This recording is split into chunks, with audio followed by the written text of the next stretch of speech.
In 1864, the residents of McLean County petitioned the Illinois State Legislature to establish a home for soldiers' orphans. The following year, the state legislature established a soldiers' orphans home to care for and educate indigent children as Civil War veterans. Bloomington Normal's own Jessie Fell led the successful campaign to locate the institution in Normal. In 1899, the home, as it was called, began to admit impoverished children whose fathers had served in the Army or Navy of the United States in any war. The name of the institution was officially changed to the Illinois Soldiers and Sailors Children's School, or ISSCS, in 1931.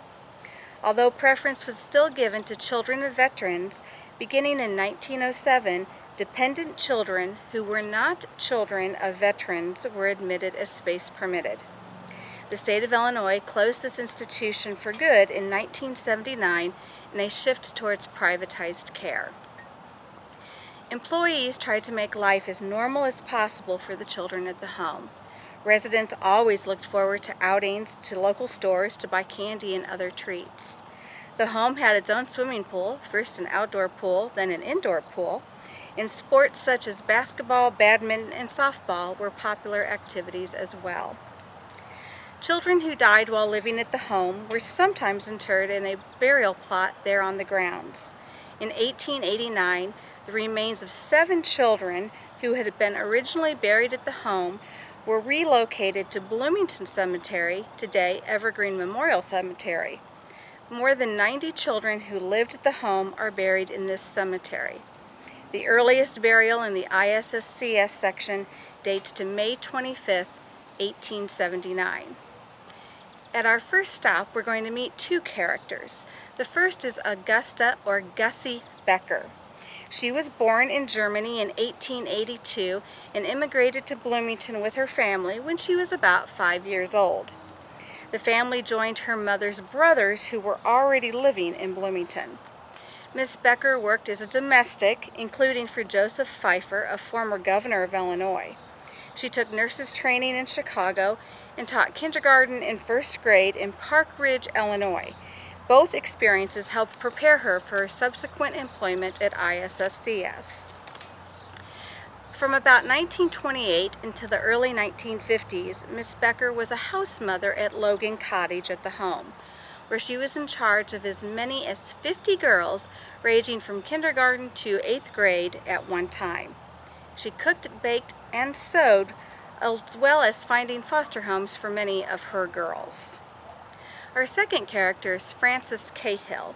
He was born in Chicago in 1922 and arrived at the home in 1930 along with his 3 younger brothers.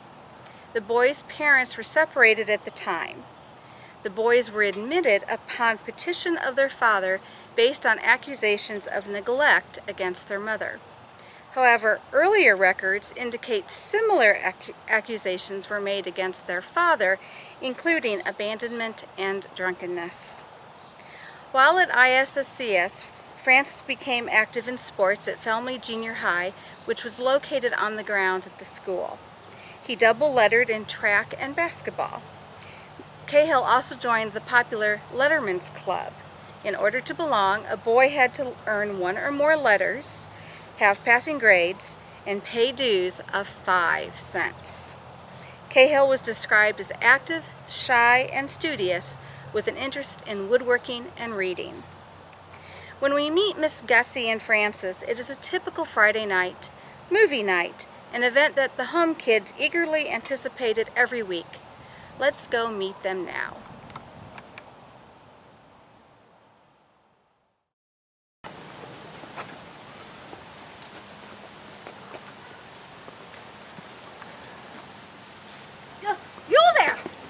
Young man, just where do you think you're going? Nowhere, ma'am. Nowhere at all. Just back to the dormitory for a piece of hard candy. I wanted to have it at the moving picture tonight, and, well, I forgot to bring it, that's all. Is that so? Which cottage?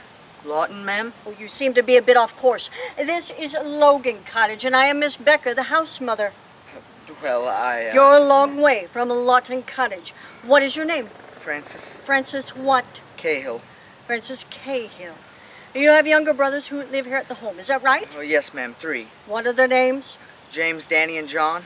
Cahill. Of course. I thought I recognized the name. Your brother Danny, he is class officer for Miss Kepner's 4th grade, is he not? Yes, ma'am, he's class president. That's quite an achievement. Oh, he's very ambitious. I'm sure he looks up to you, as do your other brothers. I guess so. Do you set a good example for them, Francis? Would you say you're an exemplary role model? I try my best. That's all that can be expected of any of us. Yes, ma'am. Francis Cahill, if I didn't know better, I would say that you were in fact not going to your dormitory for a piece of candy, but you were headed directly towards the entrance to that steam tunnel, right? Over there. Oh, no, ma'am, I wouldn't think it. Honest to God, Pete, I was only going back for a piece of candy saved up for this very night, for the moving picture. What did you just say? Ma'am? You nearly used the Lord's name in vain just then. Oh, no, ma'am, I wouldn't think to blaspheme. Reverend Hammett's taught us good. Well, Ma'am? Reverend Hammett has taught you well. He sure has. May I go now? No, you may not. Not until you tell me the truth.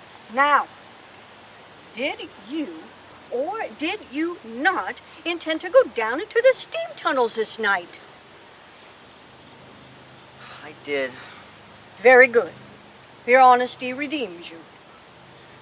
However, your delinquency should not go without consequence. What do you think your punishment should be? Duck waddles? Duck waddles, you say. Do you think that Major Russell would find duck waddles an appropriate punishment for such an infraction? I'm sure I don't know, ma'am. Maybe if I did a lot of them, I'm certainly willing to. Or I'll go without ice cream for a whole month. If you'll please just not say anything to Major Russell. He's so very strict. Not like Daddy Spafford. I wish he were still here. Yes, I do too. But he isn't, and there simply must be rules. Don't you agree? I suppose. How many children do you think reside here at the home, Francis? Oh, I don't know, an awful lot. There are over 600 boys and girls that currently live here. Imagine the state of things if those rules weren't observed. If everyone was allowed to sneak off to the steam tunnels, or climb the water tower, or leave their unbuttered beets uneaten at mealtime. Cook works very hard to prepare those Miss meals. Becker. And I've never climbed the water tower, though I've been dared to once or twice. Is that what happened here tonight? You would dare to go down to the steam tunnels? Yes, ma'am. I suspected as much. Who dared you? Do I have to say? Were they friends of yours or bullies? They were my friends. You must tell me if there's any bullying happening here at the home. It is unacceptable, and I will not stand for it, nor will the Major. Oh, no, ma'am. This was just a friendly dare. Francis, have you been to the steam tunnels before? Tell the truth. Yes, only never at night and never by myself. Tell me about them. Ma'am? I'm curious. I have never seen them. What is their appeal? Well, I guess if I had to say, it's that they're great fun. A little dark and spooky, I suppose, but awfully fun to explore. Gene Farmer hid a Bowie knife down there once. Who? I don't know, that's just what I heard. It mightn't have been him. A Bowie knife. It can't be of much use if it's hidden away underground. Well, Gene found it on whosever it was. He found it on the way down to Manning's store, and he thought he'd hide it under some pipes down there so no one would steal it. Gene. It might have been Gene. My memory isn't too well. Good. Your memory isn't too good, Francis. Well, you can say that again. Neither's my hearing. That's why teacher sits me in the front. Dr. Shafton says it's, congenital? Now, well, I don't know what that means, but that's what he says. May I go now, Miss Becker? I promise to go straight to the auditorium, and I'll even sit with my back to the movie screen for punishment if that's what you want me to do. And plus the duck waddles, I'll do those too. Now, Master Cahill, I have seen what you boys do when you're asked to sit with your back to the movie screen. A little piece of mirrored glass tucked away in your pocket fixes that problem easy enough. Be thankful that Major Russell has never witnessed that. That's Junior who does that, not me. Junior's got more bad check marks than any of us. Do not compare yourself to the faults of others. Yeah, well, yes, ma'am.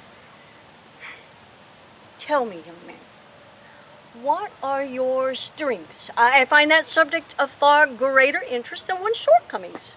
Oh, well, I'm a real fast runner. The lightweight relay team placed second at state level. We ran 410 yards in 54 seconds. Oh, very good. You should be very proud of that. Is that proper?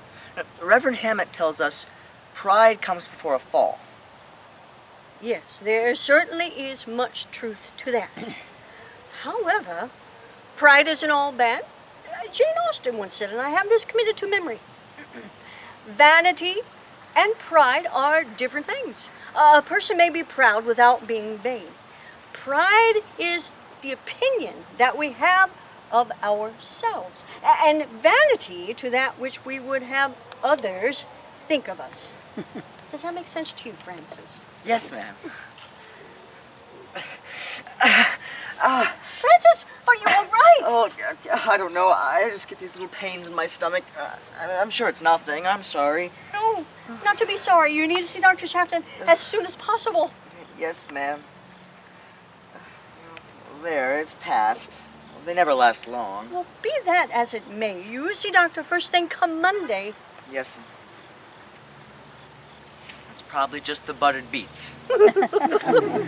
Oh, you children are the light of my life. Now run along and head back to the auditorium, and I will be there shortly. No duck waddles? No, not this time. Oh, Francis, there will not be a next time. Is that understood? Yes, ma'am. Thank you, miss.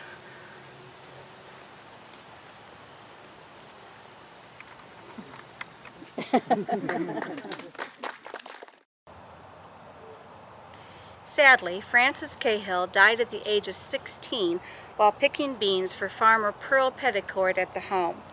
Young Cahill complained of stomach pains, but Farmer Petticord ignored the boy and forced him to continue picking. Francis subsequently suffered a ruptured appendix and died 6 days later. On a happier note, when Miss Becker was 80 years old, the Pantograph reported that she walked 5 miles a day, was a vegetarian, and visited other seniors in nursing homes. She lived to the age of 99.